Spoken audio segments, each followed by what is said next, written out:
comentários sobre as encíclicas, é para mostrar quem veicula o mal. A que ponto a maçonaria é ruim. Ele não se cansa de repetir para que a gente entenda. Senão, a gente está numa guerra. E numa guerra tem que saber quem é o inimigo. Se a gente não sabe quem é o inimigo, a gente não vai combater direito. Então, Monsieur Lefebvre, depois de ter estudado a encíclica de São Pio X, na qual ele fala do anticristo, ele diz essas palavras misteriosas: quem pesa as coisas tem direito, quem pesa estas coisas sobre a situação atual, no tempo dele, 1904, se não me engano, 1903, tem direito de temer que uma tal abdicação dos espíritos, interessante a expressão, abdicação dos espíritos, pessoas abandonam o combate, abandonam a leitura espiritual, abandonam a oração, abandonam a vigilância. O que é um vigilante? Vigilante é aquele que não abdica. Sentinela que não abdica o seu posto. Corsão era um homem vigilante. Estava sempre vigiando, escrevendo, e Monsieur Lefebvre é um homem vigilante. Mas quem abdica, então, que uma tal abdicação dos espíritos não seja o começo dos males anunciados para o fim dos tempos. Não seja o começo. Não é a consumação ainda, mas é o começo. Que diria ele hoje em dia. Se ele não pudesse viver isso hoje em dia, ele repetiria essas palavras com muito mais força. E ele continua, e como que a tomada de contato com a Terra, e que evidentemente, acrescenta essa palavrinha, evidentemente. Então, para ele é mais do que uma suposição. Ele via a presença do mal e da presença do que ele diz, né? E que evidentemente o filho da perdição, da qual fala o apóstolo, já não tenha feito o seu aparecimento entre nós. Então, um Papa, um santo, e diante do que acontecia em 1903, dizia: quem pesa os acontecimentos que estão diante de nós, uma tal abdicação dos espíritos. E hoje, o que diria ele? Abdicação não só dos governantes, mas dos bispos e do Santo Padre, o Papa. Abdicação diante do seu dever. E então nós vimos, depois de São Pio X, vimos as encíclicas dos papas, primeiros papas que condenaram a maçonaria. Então vimos a encíclica de Leão XII, que retoma o texto integral das encíclicas dos seus predecessores, ou seja, Clemente XII, que escreveu poucos anos depois da criação da maçonaria. A criação da maçonaria é 1717 e essa primeira encíclica é 1738. Então, poucos anos depois, já tinha uma encíclica e a excomunhão. Depois de Leão XII vem Bento XIV, depois de Bento XIV vem Pio VII, e depois de Pio VII, o próprio Leão XII, que insere na sua encíclica o texto integral dos seus predecessores, ele acrescenta alguma coisa. E nós estamos vendo a encíclica Qui Pluribus, de Pio IX. Curioso que também é a primeira encíclica dele, e já na sua primeira encíclica ele fala da maçonaria. E hoje veremos só uma coisa bem simples, que é a necessidade de ensinar. Necessidade de ensinar. Diretivas pontificais. Ele depois de falar, né, da maçonaria, do mal que ela faz, dos ataques da maçonaria contra a igreja, e Monsenhor faz um pequeno comentário. Ele diz: na França há cerca de 80 a 100 mil divórcios por ano. É a destruição completa da família. As crianças não sabem mais onde ir. Ou se vão do lado do pai ou do lado da mãe. Eles ficam completamente abandonados, desnorteados. Entregue eles mesmos, essas crianças se tornam a vítima da delinquência. Então são os crimes, os roubos, depois a prisão para crianças. Eis o que engendrou o divórcio, fruto de nossa bela sociedade liberal. Então tem que combater o liberalismo. O liberalismo começa devagar, às vezes começa mesmo na vestimenta, nas diversões, no fato de ter televisão, de soltar um pouco as rédeas, e aí vai, e depois a pessoa está usando anticoncepcionais, depois está fazendo, né, coisas que não deve fazer antes do casamento, e depois vai, depois se separa, e é o fim da sociedade familiar.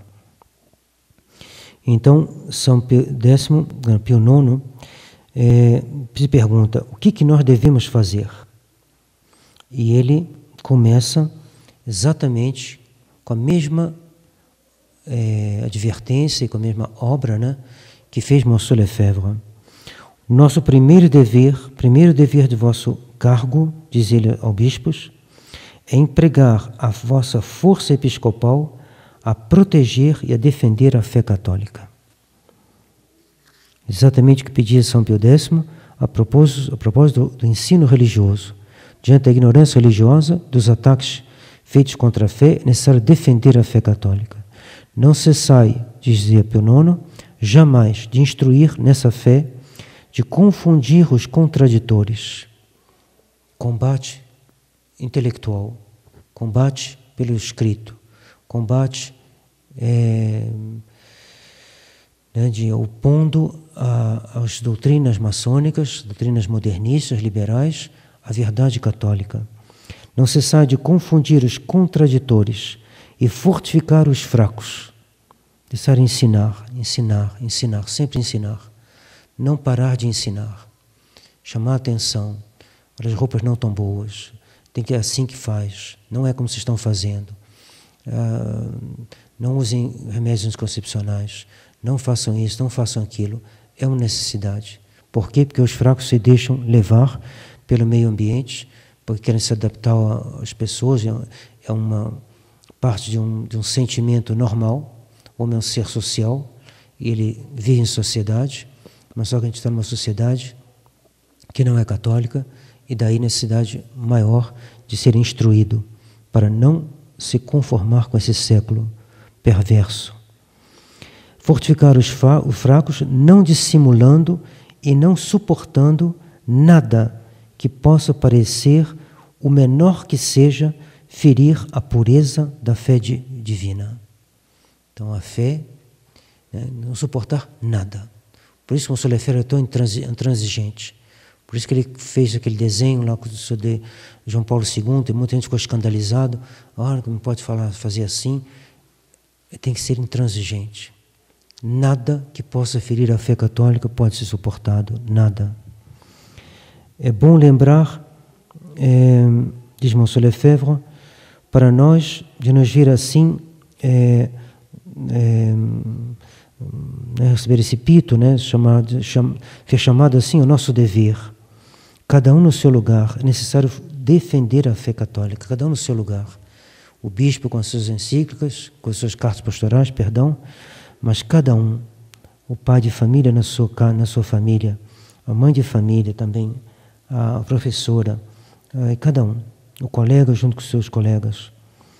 A fé é atacada de toda parte, como jamais ela foi. Ela é atacada mesmo pelo clero e mesmo pelos bispos. Quando eles dão catecismos, esses catecismos não são mais conformes à nossa fé católica. O catecismo holandês e aqueles que saíram desse catecismo não exprimem, não ensinam mais a fé católica. É terrível constatar que os bispos, que têm missão de ser defensores da fé, são eles mesmos que corrompem a fé. São Pio X dizia: a proteção da fé é a liturgia. A liturgia com a missa é a proteção, a muralha da nossa fé. Mas no momento em que nós estamos, no presente, na situação atual, essa proteção, essa muralha foi demolida. Como se espantar então que a fé desapareça e que as pessoas não creiam mais em nada e não conheçam mais os elementos da sua fé? É fatal, pois é uma consequência lógica. O Lefebvre contava que pouco tempo depois de sair a nova missa, pessoas estavam indo à nova missa, ele conversando com elas, viu que elas já tinham ideias mais laxistas em relação ao casamento. Mesmo que o padre não tenha falado muita coisa, aquela liturgia induz a um relaxamento da moral, das convicções. Nós devemos voltar a esses bons papas que eram verdadeiramente vigilantes, defensores da fé e que lutavam para propagar a fé, preservar e propagar a fé. Nós escutamos a linguagem de Pio IX, de Leão XIII, de São Pio X. A gente escutará ainda os papas Pio XI e Pio XII, que ele pensava ainda em comentar. Esses papas não cessaram de exortar todos os bispos, sempre no mesmo sentido: defendei a fé, mantenham a fé na sua pureza. É necessário constatar que, apesar dessas chamadas que os papas fizeram, não cessaram de prodigalizar, de fazer, apesar de nossa vigilância, os erros continuaram e continuam a progredir. Nós podemos dizer hoje que, apesar dos esforços que foram feitos pelos últimos papas até Pio XII, ninguém os escutou. Ninguém os escutou. E às vezes a gente se queixa um pouquinho aqui também, às vezes a gente pede umas coisas, as moças não seguem bem, bom. Mas é nosso dever de falar. Ao menos a gente falou, a gente cumpriu o nosso dever, que cada um também na sua casa não cesse de falar também, de tal maneira que as pessoas acabem se abrindo à graça e fazendo o seu dever. Em nome do Pai, do Filho e do Espírito Santo. Amém.